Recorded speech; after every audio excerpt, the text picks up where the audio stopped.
Hi there, and welcome to this intro to Unit 2.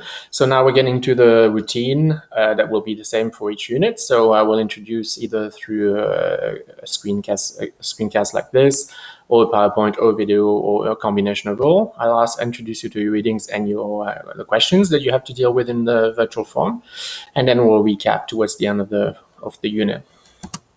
So the objectives are to continue reflection on the nature objectives of research, which we started in the Collaborate session, to reflect on whether educational research is distinct in its nature from research generally, to examine some of the stages of the research process in the sequence, to adopt practitioner's perspective on the challenges of these steps, so not just to list them, but to figure out what are the specific hurdles we're likely to encounter at each step, and then to look at the end at external variables that might influence the research process. So things that we're not directly thinking about internally, but that may still have an impact. Policy, funding, ethics, things that are outside of your own research question, but still have an impact on it. So the first thread that will appear in the virtual form is what is research. We have worked towards definition. I'm going to let you browse. Maybe you're going to find a definition on the web that you like to reference. It'd be great. Or you can just come up with one yourself if you think it's exhaustive enough, but I'll let you discuss that amongst yourself and post, and hopefully that discussion leads us towards a definition or definitions that are good for as working definitions for the course. Then we have another thread looking specifically at educational research. I'm going to ask you whether it's different than the research we find in other spheres and other disciplines. What makes it specific? What distinguishes it from research in other fields? And what are its objectives? This is interesting because not every research is used for the same purpose.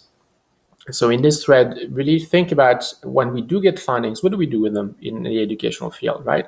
What are the implicit and explicit objectives that we're hoping to get achieved with when we carry out that research? Then you will look at the essential stages. You do have a document in Moodle that is going to give you some clues.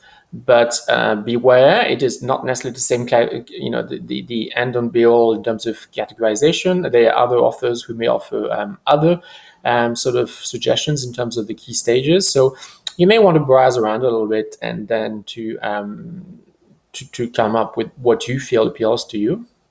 And then there are some sub-questions here. Can there be any variations in the stage? So when you post, think about this too. Are there any variation, or is it just one size fits all? Do we always follow that process? And two words you're likely to encounter as you carry out this reflection are inductive and deductive. So I do want you to inquire and explore and see if you can see how that fits into this reflection, into the stages of educational research. Then we will do an informal group exercise. It's a group exercise only in the sense that you're divided in threads. But it is not a group exercise that requires teamwork. You are going to choose one of these 5 steps. That doesn't actually answer the question previously, because I've just taken this, the stages from Johnson and Christensen, which you have listed there.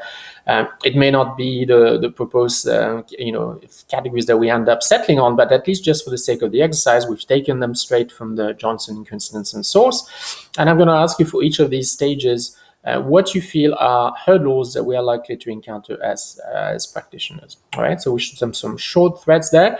So you don't need to answer all of the threads. Choose one of the stages. Try to spread out so we cover them all. There's 25 of you, so we should be able to do that. And then focus on that stage and think hard and brainstorm about what are some of the hurdles I'm likely to encounter. I've put in the end opportunities and hurdles because it would be one-sided if we thought just in terms of hurdles. There are also some great opportunities in some of those stages. So you may want to try and balance it by saying, this is a stage that's particularly interesting because, but it also presents many hurdles, and they are the following. So these will be separate threads just to keep it clear in the form. Otherwise, it would get too confusing. But they will be fairly short threads because there should be only really about 5 or 6 of you max that are actually commenting on that very specific stage and the hurdles and opportunities that you find there. Lastly, the last thread will be about external variables. So I'd like you to think of all the variables that might affect the process. This is really important because I keep talking about pragmatic visions of research and saying that we want this course to be realistic. So we don't want to think about research conceptually in a vacuum without looking at the context in which we're doing. So we do need to think hard of some of the variables that have an impact on the decisions that we make in terms of selecting a topic, in terms of the design of our question, etc. Okay, so have a go at this, and then we will recap on this on Sunday night. I will recap on this on Sunday night at the end of the session, and then in the collaborate session, I'll touch on quite a few of these points to get you going. Okay, see you soon.